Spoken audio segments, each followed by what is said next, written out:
Welcome to Board Games with the Family. Today we're taking a look at It Happens by Stefan Feld and Queen Games.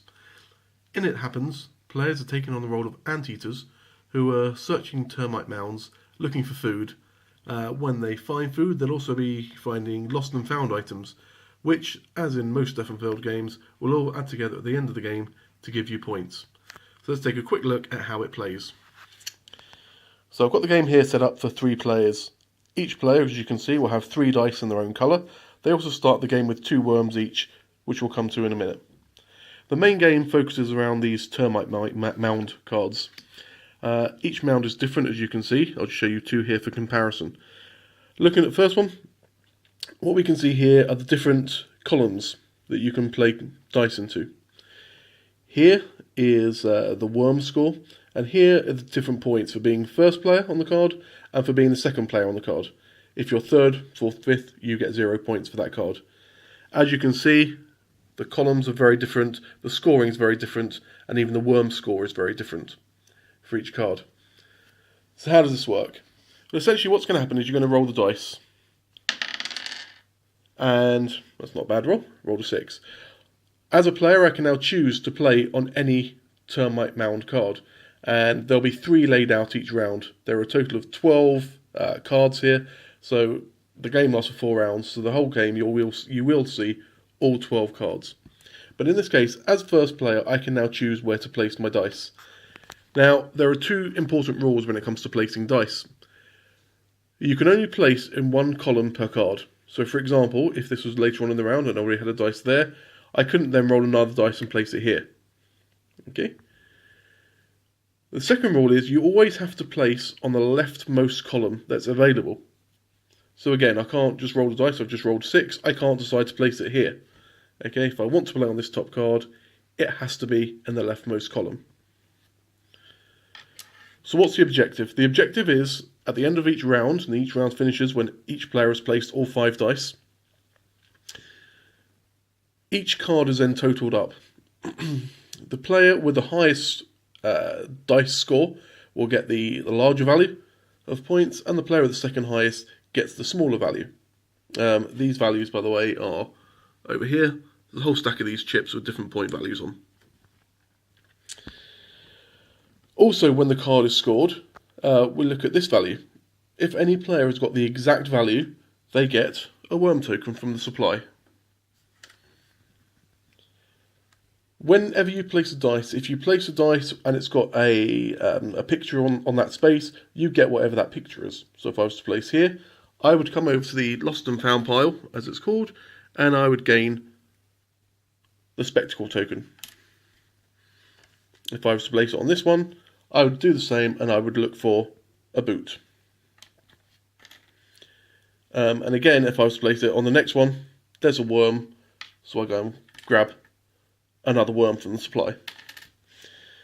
So that's essentially how the game's played. Now what do the worms do? The worms have 2 uses, both of which are very, very powerful. First one, it can always be used to re-roll a dice. So let's say I roll a dice and I get a 2, and I don't want a 2 because I'm playing on this card. I've only got 1 dice to play, so I want a high as possible.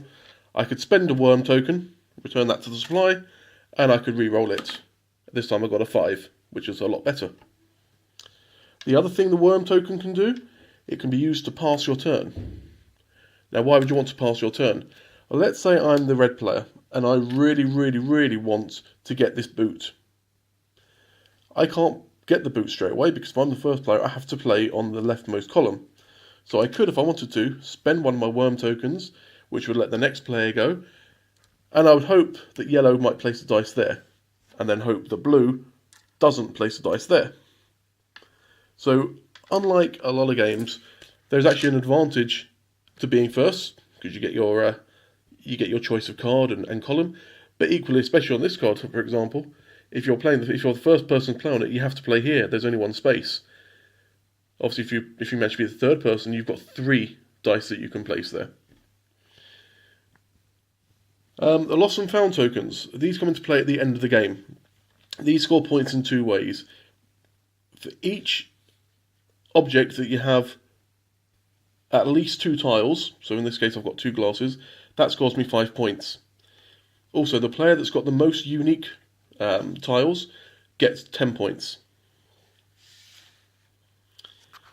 And that's pretty much all there is to it. The worms, any leftover worms, will score you a point at the end of the game.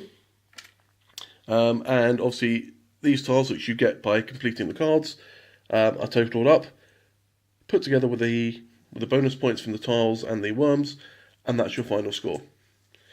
So what I'll do, I will stop the video here. I'll reset all the dice and the cards, and we'll actually probably play through a whole round, and I'll try to explain some of the thought process behind the game. Okay, welcome back. So I've got 3 of the mound cards put out. This first one, obviously good advantage going first. You'll have the most columns, but actually not great points. This one here, very, very high points. Not too bad also if you come second on this one. And again, this one's actually very open. Every player here will be able to place 3 dice. And then finally, we come back to this one, which I think we saw in the rules overview. So again, massive bonus to coming first. Not great come second, and obviously nothing if you come last. But only 1 dice you can place. One rule I forgot to mention in the opening section: if scores are tied on the card, whoever is furthest to the left wins the tiebreak. So therefore, with that in mind, this card here is probably quite important to play early on, particularly if you can score a 6. So with that in mind, red will start. So I'll pick up my dice, and that's not exactly the best start in the world. So here's my thought process. I really don't want to play on this card, because obviously I don't really, well, one just won't win anything. This card, it's not bad to play on, but again, it's such high point value, I don't really want to take the risk of putting such a low value score on there. I could use a worm token, but I don't think I'm going to. In fact, I think what I'm going to do, because this isn't worth a huge amount of points, I'm just going to place it here. Because remember, also placing it here means the other 2 players can only place on these 2, so I've actually got an extra space anyway. On to yellow's turn. Yellow's not done too much better, actually. Yellow's got a 2. So the same logic kind of applies, really. This card, I'm not going to play on for the moment. Which is between these 2 now. And I think for the same reason, he's going to go here. Which will at least get him a worm, if nothing else. Next turn. And now blue player. Blue's finally rolled a 5. Now this is an interesting choice. Blue could come onto this one. If he does, people need a 6 to beat him. A 5 wouldn't do it because he'd be leftmost player. Which we will do. We'll take a bit of a risk. I'm not convinced that's going to win, but we'll see. And because he landed on a spectacle type token, he'll place that into his personal supply. Now back to red. So red's done a little bit better there. We've got a 4. So again, there's not much point playing on this one, unless you really wanted the boot. So instead, I think 4's quite a solid one. I think we'll come after this one here. Now, yellow dice. So, yellow's got another 1. I think at this point, yellow will think it's probably worth re-rolling and hoping the luck's a bit better. A 4. Okay. Again, same logic, no point playing on this space. Okay, I think yellow might come here with a 4, which probably again won't get him many points, but it does get him a worm. So he's got his worm back that he just spent. Finally, blue. Blue's got a 3. So if he goes here, he'd need a 5 to beat yellow. At least he's... because a 4 wouldn't... no, he needs a 4 to beat yellow. I can't add up, apparently. Which would get him at least 4 points. And so we'll just do something a bit different. We'll come on to this one here. And now back to red. Another 1. So again, I think red's going to use his re-roll. And re-roll that dice. And we got a red. Now there is a rule that says you can re-roll as many times as you want. You have to spend a worm token each time. And we're going to do that. We're going to play this. That's the last worm token. We're out of worms. A 6. That's much better. So 6, he's easily going to come here.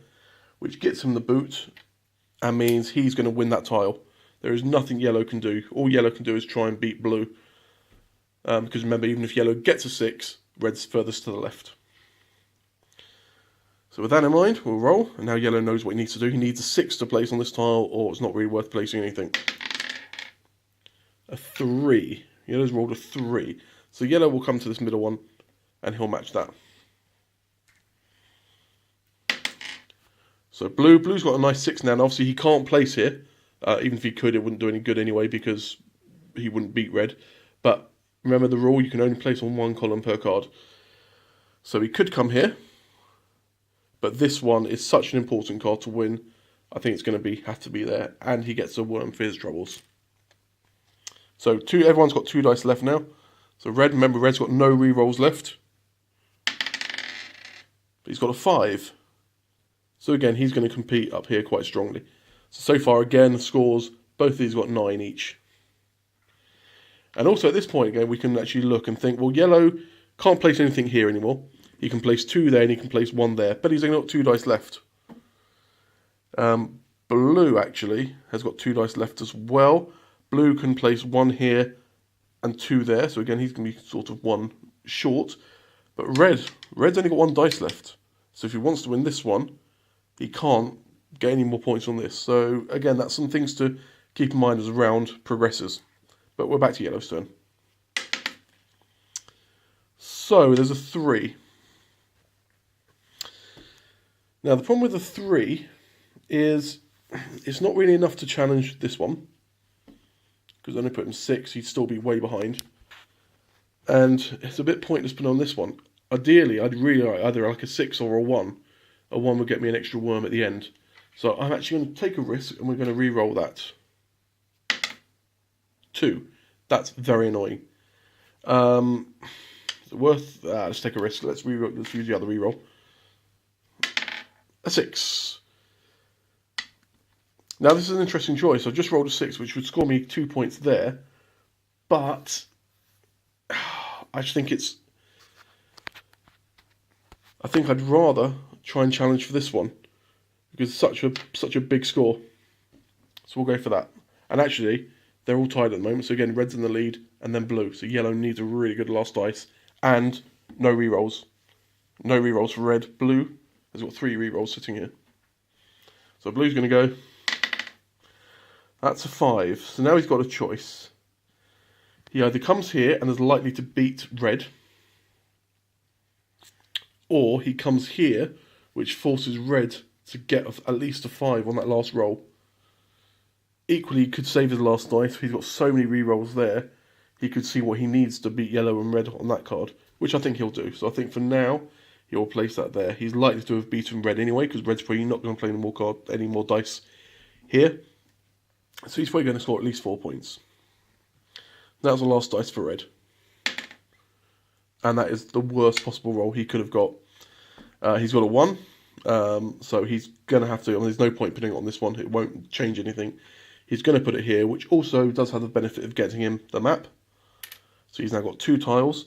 But really, he's got 10 points now. The others just need a 2 to beat him. Speaking of which, we'll come to yellow. Oops. Yeah, try not to roll straight across the table. Well, so we need a 2 to beat him. We don't have much choice, so we will go there. Which, if my maths are correct, we'll double check at the end. But that will get him, first it gets him a worm back, which is nice for yellow. And it should put him at least 2nd place. And now it's blue's turn. So blue knows all he needs is a 2. Let's just double check that. So 4, 9, 10. He's on 9 at the moment. 9, 10, 11. If he matches yellow, because he's further to the left, he'll win the points. There's a 6. So, I mean, he's got a bit of a choice now. Well, he hasn't really got much of a choice. He either places it on this tile here, which would obviously give him first player and 5 points. But it's a little bit pointless. He's already in 2nd place. He's already scoring 4 points. So, of course, he's going to place it here. And now we'll just add up the points very quickly. So, on this card, the first player is obviously yellow with 6. So we would look for the 5 token here.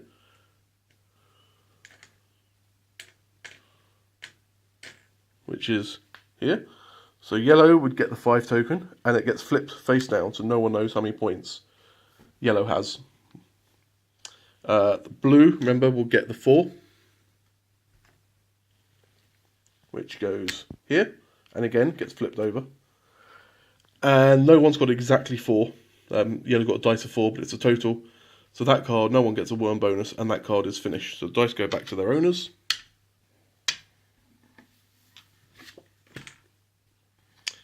And then we come to the second one. So we've already kind of worked this one out already as we were going, so just double check. Red's got 10, blue's got 15, and yellow's got 11. So blue clearly wins the 9 points, which is very nice and handy. And yellow gets the 7 points.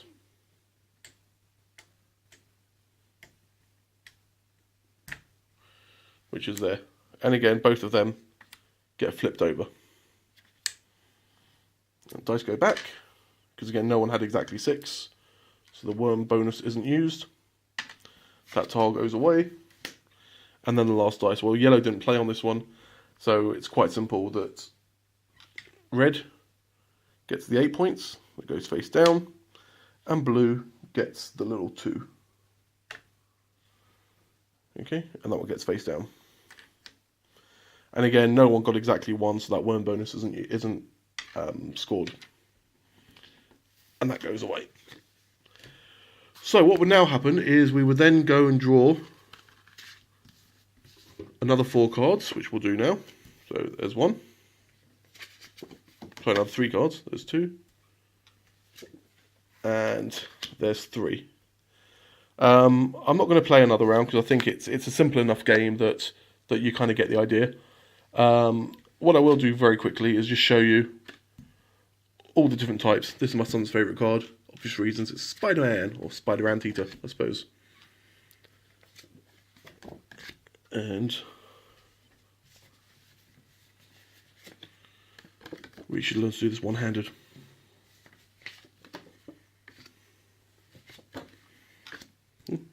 So, as you can see, and I'll take you quickly, very, very quickly through them, these are all incredibly different in terms of dice placement spots, the tiles that are there, the lost and found icons that are there, the scoring ones, the scoring possibilities. These are all very, very different. And I quite like the fact you don't know what order they're coming up in, but you know they're all coming. I mean, that's a great one, 9 and 3 points there. So that's really the game. So I'll take a break now, and I'll come back and give you my final thoughts.